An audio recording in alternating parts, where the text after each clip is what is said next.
Bonsoir à tous et bienvenue. Le gouvernement s'engage à trouver des solutions à la hausse des prix dans les marchés. Une délégation ministérielle était sur le terrain ce mardi afin de constater cette flambée.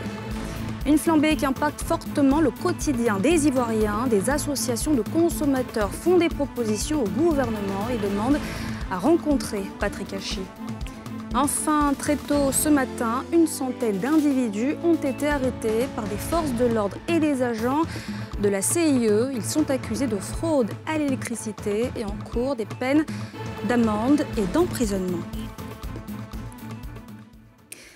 Mais d'abord, le chef de l'État ivoirien Alassane Ouattara est arrivé cet après-midi à Abidjan après plusieurs jours à l'extérieur qui l'ont conduit à Accra, au Ghana, à Addis Abeba en Éthiopie et à Bruxelles en Belgique où il a participé au sommet UE-UA accueilli sur le tarmac par plusieurs membres du gouvernement. Le président Alassane Ouattara s'est prononcé sur plusieurs sujets d'actualité, notamment la question de la cherté de la vie. On l'écoute. Rentré d'une mission qui m'a amené successivement à Accra pour un sommet extraordinaire de la CEDEAO et puis à Addis Abeba pour le sommet ordinaire de l'Union africaine et enfin à Bruxelles pour une visite de travail et le 6e sommet ordinaire de l'Union africaine, l'Union européenne, avec le Premier ministre et plusieurs ministres. Et nous n'avons pas plus tard qu'hier reparlé de la question de la vie chère. Vous savez, c'est un phénomène malheureusement mondial. Et si on prend le taux d'inflation en Côte d'Ivoire, évidemment, le taux d'inflation général est faible. Le problème de la vie chère résulte d'une déficience de l'offre. Je crois qu'il y a eu un peu de sécheresse ici et là, donc les productions vivrières ont un peu baissé. En matière de protéines, vous savez également que les problèmes avec certains pays voisins ont ralenti donc l'acheminement du bétail. Mais nous avons, avec le Premier ministre, décidé que les ministres aillent au marché, aillent sur le terrain, et que nous puissions avoir également une réunion avec les consommateurs, le groupement des consommateurs, pour essayer de prendre des mesures pour essayer de contenir ces augmentations de prix. Justement, face à la grogne des populations suite à la hausse des prix dans les marchés, une délégation ministérielle conduite par le ministre d'État, ministre de l'Agriculture, Kobenan Kwasi Adjoumani, était sur le terrain ce mardi afin de s'imprégner de la réalité de l'inflation.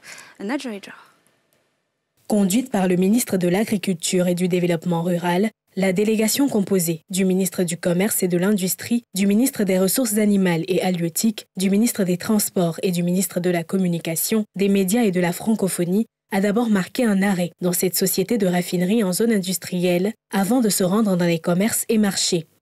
Un seul objectif, être à l'écoute des consommateurs afin de mieux adresser la question de la cherté de la vie. On avait deux objectifs, je veux dire, en faisant cette visite. Le premier point, c'était de s'assurer que les prix sur lesquels nous sommes accordés avec les opérateurs concernant l'huile, aussi bien au niveau du prix sorti usine que le prix au détail, étaient respectés. Et deuxièmement, essayer de s'assurer que les marchés étaient approvisionnés. Et nous avons également noté qu'au niveau de l'usine de transformation d'huile, que les prix conventionnels ont été effectivement respectés. C'est-à-dire que le bidon de 25 litres sort de façon effective à 25 000 francs CFA pour être à 26 500 francs sur le marché. Nous avons fait le constat qu'effectivement, pour certaines denrées alimentaires, les prix connaissent une flambée. Mais là, je pourrais vous dire, aujourd'hui, nous sommes un peu surpris en étant ici. Nous faisons le constat que dans les supermarchés, les prix des denrées sont moins chers que ce que nous avons découvert au niveau des marchés.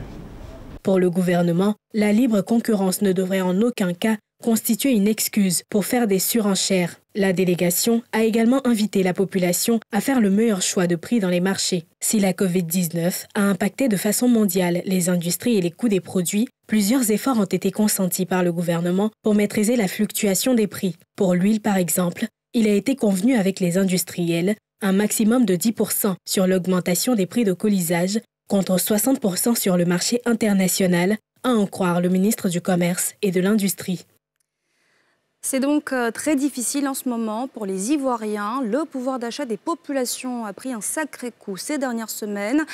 Pour soulager les populations asphyxiées par cette flambée, des associations de consommateurs demandent au gouvernement d'agir et proposent une piste de solution. Nadjaïja Kimouarik. La saisonnalité des produits, la pluviométrie et la hausse des prix de l'engrais sont quelques raisons évoquées pour justifier la hausse des coûts des produits vivriers. Sur le plan industriel, on note les effets de la Covid-19, qui ont pour impact économique la hausse des prix des produits manufacturés et l'augmentation du coût du carburant.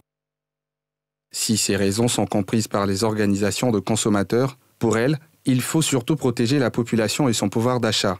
Pour contenir l'envolée des prix, ces associations suggèrent une révision du décret 98-664 portant modification de l'annexe du décret 92-50 du 29 janvier 1992 relatif à la réglementation de la concurrence et des prix. Dans ce décret, qui fixera la liste des biens et services dont les prix seront directement administrés par l'État, les organisations de consommateurs souhaitent y voir figurer ce qui rentre dans leur consommation de tous les jours, à savoir la farine boulangère, le pain baguette, le poisson photon, la viande de bœuf, de mouton, l'huile de table raffinée, le riz local, le vivrier, etc. À la révision du décret évoqué plus haut pour contenir la hausse des prix, les organisations de consommateurs ajoutent des mesures structurantes, notamment la mise en place d'une politique agro-pastorale ambitieuse, basée sur les techniques modernes de production et capable de sortir le pays des saisonnalités pour garantir notre autosuffisance en culture vivrière, en élevage de bovins et d'ovins, etc. Cette déclaration conjointe a été faite par 6 associations de consommateurs. Du côté du gouvernement, les visites de terrain et de contrôle se multiplient. Tous sont à pied d'œuvre pour juguler le problème. Et parmi les denrées de première nécessité qui ont connu une hausse, il y a l'huile de palme. Bien que produite en Côte d'Ivoire, son prix est également touché par l'inflation. Comment l'expliquer? Quelles conséquences sur le quotidien des Ivoiriens? Le reportage de Mardoché Kwasi et Chèque Bleu. Dans les grandes surfaces, comme au marché, la situation de ce produit de grande consommation est la même.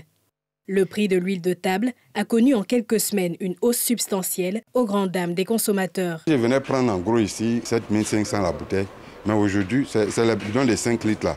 Aujourd'hui, il n'y en a même pas et puis c'est devenu 10 000. La bouteille d'huile en payait avant à 1000 francs, ça s'est retourné à 1200. Ce qui en payait à 2500, ça s'est retourné à 3500. C'est cher, ça on payait à 1500, avant 1350, actuellement à 1800. L'huile, vraiment, ils n'ont qu'à diminuer. Chaque jour que je fais, c'est 1 franc qui monte. Et ça, le supermarché. L'autre fois, l'huile, disons, c'est 1 litre. Supermarché, quand on contrôle les prix là-bas, là. 1250, on me dit que pas y prendre 6. De prendre 300, moi j'ai droit à 3. Du côté des commerçants, on tente de se dédouaner, chacun accusant l'étage au-dessus. En bas, la carton, là, c'était 16 000. Maintenant, la carton, c'est venu 21 000. Vraiment, le client, il plaît toujours. Il dit qu'il a c'est cher. Nous, on ne gagne pas le client. Le producteur a augmenté, effectivement. Du coup, nous, c'est vrai que quand on reçoit avec une augmentation, c'est normal que vous aussi vous répercutez, en tout cas avec votre marge bénéficiaire. Selon un document transmis par le groupement des industriels transformateurs de l'huile de palme à la direction régionale du commerce Abidjan-Nord, cette situation s'explique par la hausse du prix de l'huile de palme brute combinée avec celle des intrants principaux entrant dans la fabrication de l'huile raffinée à plus de 60%. Nos producteurs d'huile de palme ici, quand ils le produisent à l'état brut, quand ils ont truc, ils remettent ça, ils vendent ça sur le marché, je disais, à l'international, on va dire ça comme ça, à l'international. Donc, si ici, ceux qui produisent de l'huile raffinée n'ont pas l'huile brute en quantité raisonnable, c'est sûr qu'ils vont se référer à l'international pour pouvoir voir la quantité, pour pouvoir exercer ici dans leurs industries. C'est cette situation qui peut plus ou moins expliquer, mais l'explication véritable ne viendra que de la bouche de nos industriels qui sont confrontés à ce problème et qui répercutent cela sur nos produits manufacturés, sur nos produits finis. Du côté du gouvernement, une mission composée de plusieurs ministres a justement rendu visite ce lundi à certaines entreprises productrices d'huile de table pour essayer de comprendre la situation et prendre des mesures idoines pour soulager les ménages. En attendant, les populations continuent de faire les frais de cette inflation. L'actualité, c'est aussi ces arrestations très tôt ce matin dans la commune de Port-Bouët. Une centaine de personnes ont été prises par surprise par un contingent de forces de l'ordre accompagné d'agents de la CIE. Elles sont accusées de fraude à l'électricité et encourent des peines d'amende et d'emprisonnement. Pierre Dipomélin, Aruna Zeba. Dès 4 h du matin ce mardi, Adjaoui, localité périurbaine dans la commune de Port-Bouët, a été investie par 50 agents de la CIE, compagnie ivoirienne d'électricité, et près de 200 éléments des forces de l'ordre, composés essentiellement de gendarmes. C'est le début d'une traque inédite contre les réseaux mafieux qui fraudent sur l'électricité dans cette zone hostile, bien connue des services de la CIE. Au pas de course, les installations électriques sont inspectées avec minutie.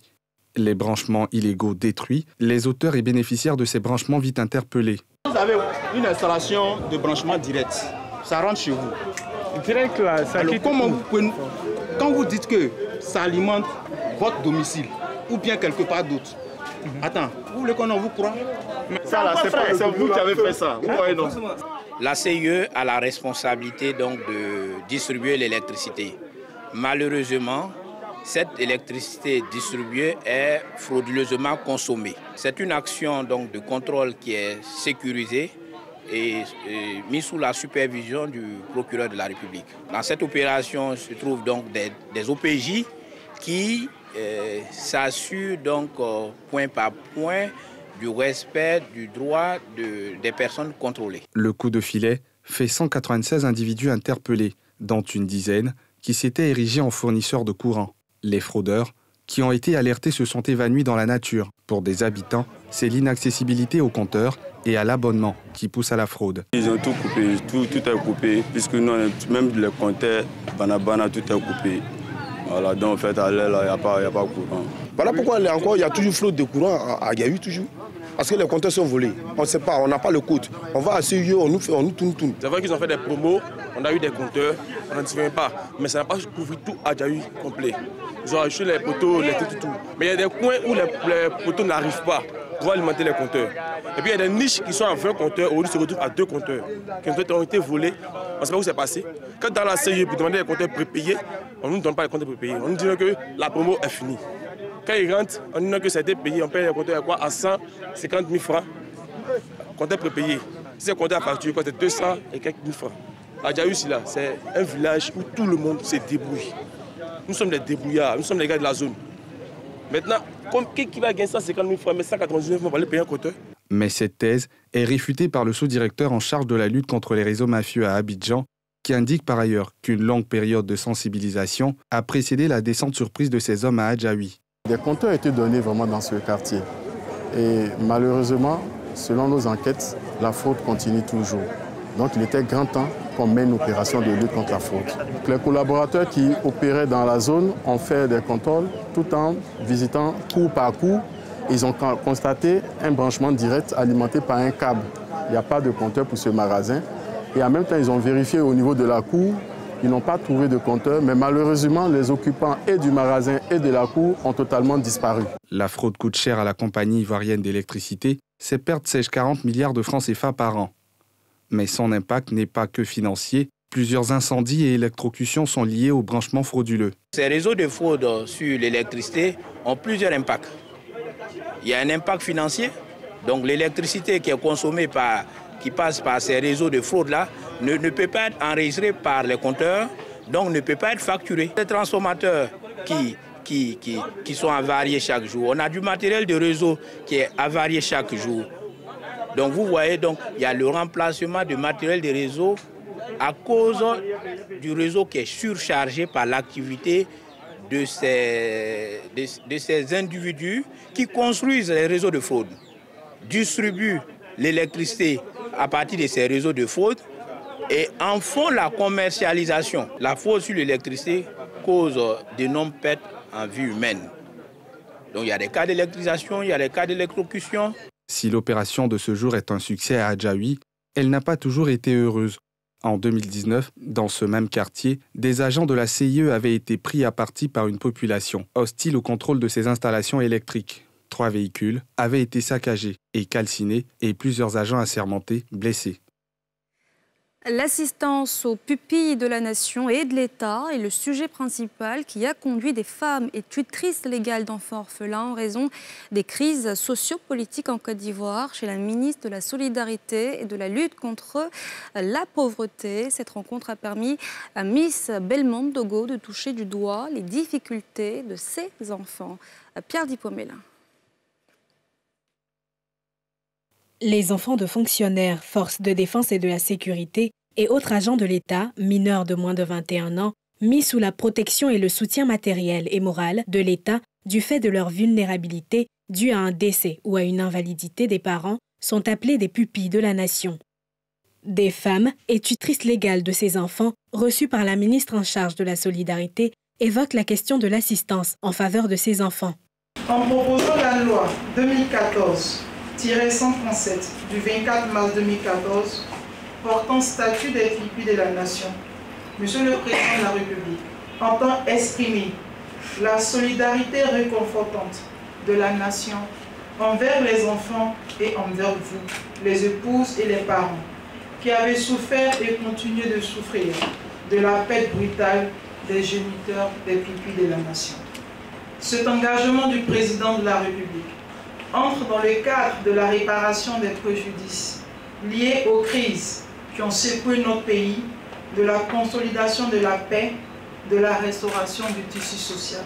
Ces doléances, nous sommes en train de les étudier à travers des partenariats avec notamment la FENEPLACI, la Fédération nationale des écoles laïques privées, pour voir dans quelle mesure les mamans peuvent bénéficier soit d'une prise en charge ou d'une réduction des frais de scolarité pendant les périodes de rentrée scolaire. Après cette audience, c'est un sentiment de joie qui m'anime moi personnellement. Je sais que c'est pareil aussi pour mes soeurs. Parce que nous avons attendu ce moment très longtemps. Dieu a voulu, Madame nous a reçus et au sorti de tout ce que nous avons dit, et nous savons que les jours à venir seront pour nos enfants. Les prises de l'État portent essentiellement sur l'éducation de l'enfant par la scolarisation, les soins médicaux et psychologiques, ainsi que sa protection sociale et juridique. Enfin, à l'étranger, les Occidentaux ont dénoncé ce mardi la décision du Kremlin de reconnaître l'indépendance des territoires séparatistes de l'Est de l'Ukraine. En réaction, plusieurs sanctions ont été annoncées. On fait le point dans ce récit de Pierre Dipomela. Les pays occidentaux ont promis ce matin de lourdes sanctions contre la Russie après la reconnaissance par Moscou des régions séparatistes en Ukraine où elle compte déployer des soldats. Sourd aux critiques internationales, le Parlement russe a approuvé comme un seul homme les accords signés par Poutine et les séparatistes ukrainiens des régions de Donetsk et Lugansk qui combattent les forces de Kiev depuis 2014. La réaction des Occidentaux ne s'est pas fait attendre. En représailles, Berlin annonce d'ores et déjà la suspension du gazoduc Nord Stream 2, cher au Kremlin. Le président américain Joe Biden a quant à lui répété jeudi à son homologue ukrainien que l'OTAN peut soutenir l'Ukraine, mais dans la limite des textes. Le président ukrainien Volodymyr Zelensky a alors appelé ses alliés à frapper fort. Il envisage par ailleurs de rompre les relations diplomatiques avec Moscou, qu'il accuse de vouloir poursuivre son agression militaire. J'ai reçu une demande du ministère des Affaires étrangères d'examiner la question de la rupture des relations entre l'Ukraine et la Fédération de Russie. Je vais travailler sur cette question juste après cette conférence de presse. À Moscou, le président Vladimir Poutine s'est, lui, défendu de vouloir ressusciter l'URSS. Je veux dire tout de suite que nous avions prévu qu'il y aurait des spéculations comme quoi la Russie s'apprête à reconstituer un empire à l'intérieur des frontières impériales. Ce n'est absolument pas vrai. Après l'effondrement de l'URSS, la Russie a reconnu toutes les nouvelles réalités géopolitiques et, comme vous le savez, travaille activement à renforcer notre interaction avec tous les pays, les États indépendants qui ont émergé dans l'espace post-soviétique. Quant à la Chine, elle appelle les deux parties à faire preuve de retenue et à prioriser le dialogue dans la gestion de ce conflit. La Chine continuera à contacter toutes les parties en fonction de l'état de la situation. La situation en Ukraine se détériore. La Chine appelle une nouvelle fois toutes les parties à faire preuve de retenue, à reconnaître l'importance de la mise en œuvre du principe d'indivisibilité, de la sécurité, à apaiser la situation et à résoudre les différends par le dialogue et la négociation. Le gazoduc Nord Stream 2 relie la Russie et l'Allemagne via un tube de 1230 km sous la mer Baltique d'une capacité de 55 milliards de mètres cubes de gaz par an sur le même parcours que son jumeau Nord Stream 1, opérationnel depuis 2012. Et voilà, c'est la fin de ce journal. Merci de l'avoir suivi. On se retrouve demain, même heure. Excellente soirée à tous.